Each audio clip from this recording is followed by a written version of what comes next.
So when it comes to goal setting, most people say that you shouldn't aim for something impossible and you should be realistic. Whereas there is another school of thought that says that should you set realistic goals or should you hover more over the area of the impossible? Well, most people say that if you shoot too high, then you will fall from the sky, and therefore you should be more realistic when you set your goals. Whereas there is another school of thought that says that if you shoot for the stars, even if you don't make it, you will at least have reached the sky. There is validity in both those assertions. However, there is a better way to view those things by combining those two opposing extremes: the realisticness of setting goals and the craziness of dreaming of the unachievable and achieving the impossible.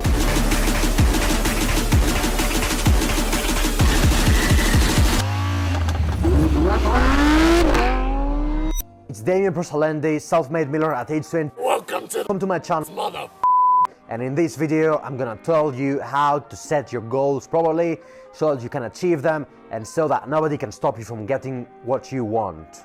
So do you set realistic goals or do you hover more over the area of the impossible? In order to answer that question, you need to ask yourself more follow-up questions. Here's what I mean. First of all, what's the time frame of the goal that you're trying to achieve? That's of crucial importance. Let's say that you wanted to make $1 million in a day. That's impossible! That would be outright impossible if you've never even made, let's say, $1,000 in a day.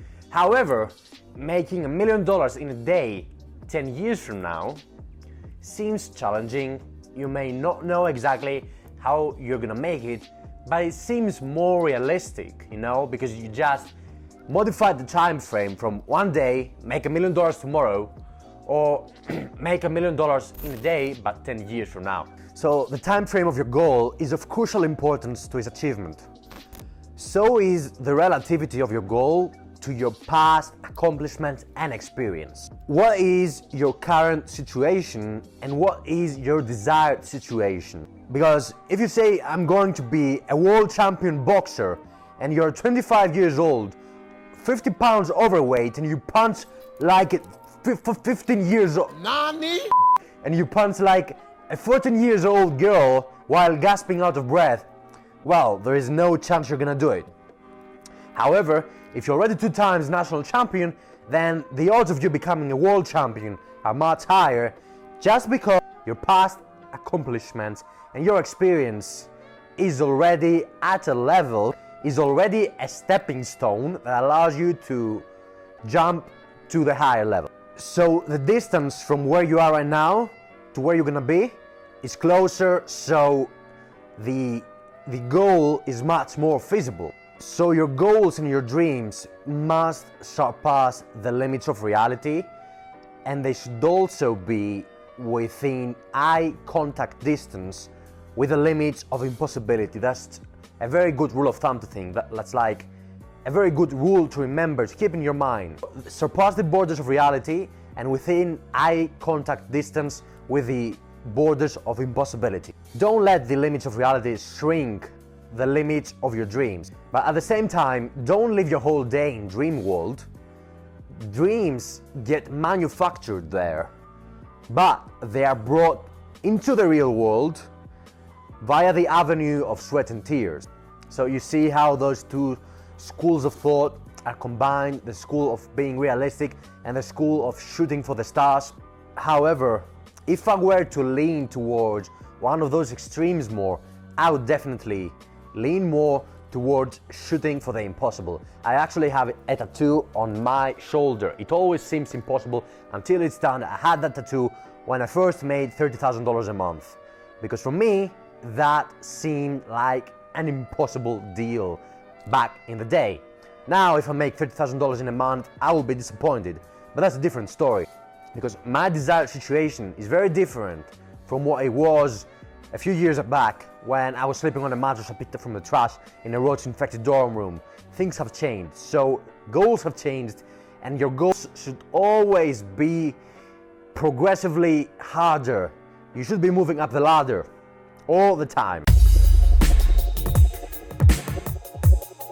As general rules of thumb, your goals should be concrete and measurable first, moderately outstretched from what is considered realistically achievable, not so far outstretched that you lose motivation, and last but not least, each goal must be a stepping stone towards the next one.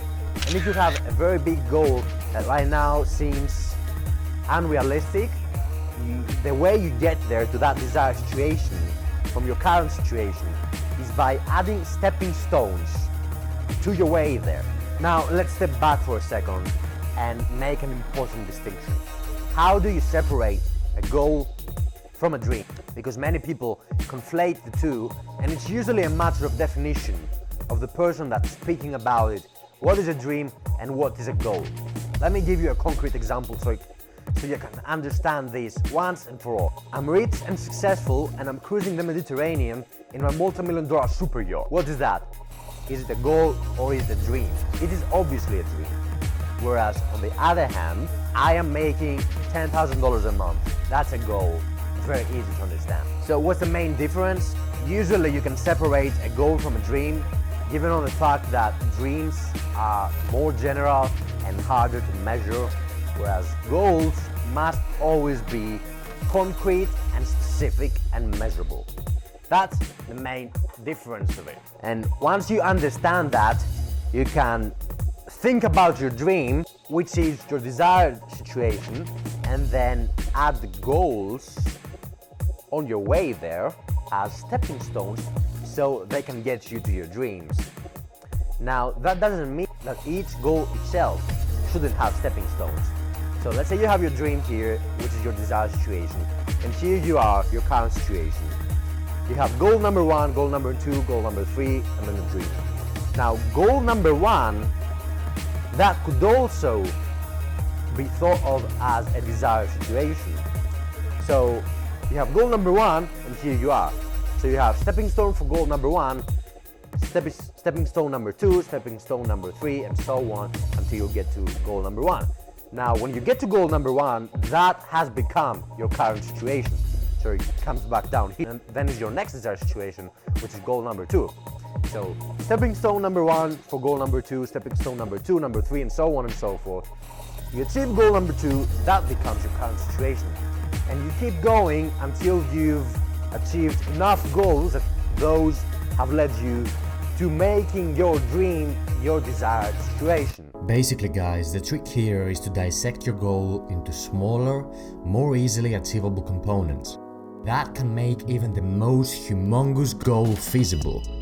You're not shooting directly for the end result, but for the first stepping stone within your reach. The end goal is like your compass. It gives you direction. Its subcomponents are like small stops in your journey. When you reach them, you refuel with motivation and your confidence goes up.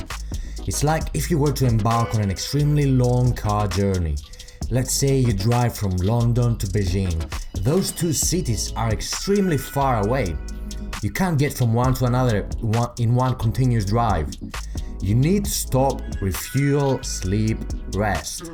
So you stop in Berlin, Bucharest, Tbilisi, and so on and so forth until you reach Beijing.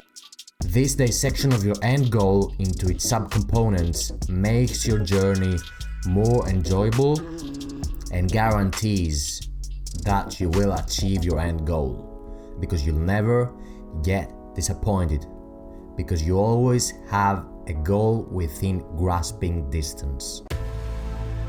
So the dream is a long-term goal that becomes a reality by achieving progressively harder goals. Each goal serves as a stepping stone to make that dream a reality. For example, when I was 19 years old, my dream was to become financially free, be able to travel the world, and learn how to dance from the best dancers in the world. I used to have a craze, a passion for dancing.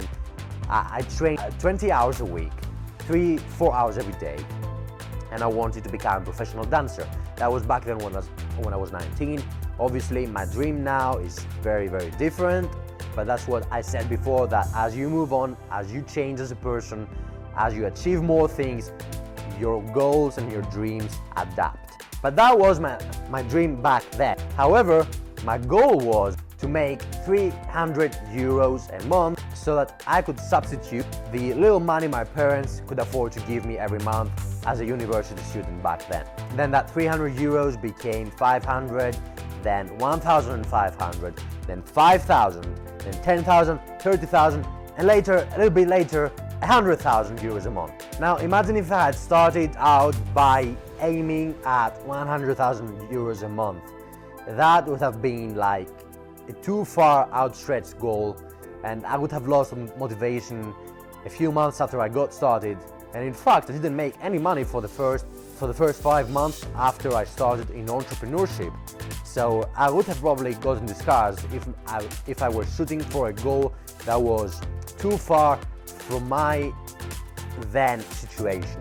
So my goals each time, whilst moving from being broke as a joke and working for $3 per hour as a loser barista and distributing flyers on the street for an extra $1 per hour, my goals were realistic based on the relative situation at that point in time, and they became progressively harder as I kept achieving more and more. However, my dream of being financially free, being able to travel the world and train with the best dancers in the world, which I did for a while, that was seemingly impossible for a 19-year-old broke kid that has just moved out of his hometown to another city to study in uni, and at the same time chasing the crazy dream of becoming a professional dancer without any guarantees of like making any big money out of it. So goals are often realistic based on your relative situation, based on the time frame that you've set for achieving them. However, dreams are always seemingly impossible. So the goal of making 300 euros a month, that's realistic. Goals are concrete, measurable, and many times they might look realistic because they ain't really, but only they only are when they serve as stepping stones. And they are realistic based on your relative position and the time frame that you set for them. Dreams, however, are always seemingly impossible. Don't conflate your dream with your goal, they ain't the same thing. Nobody dreams of making 300 euros a month, but dreaming for complete financial freedom, that's a dream.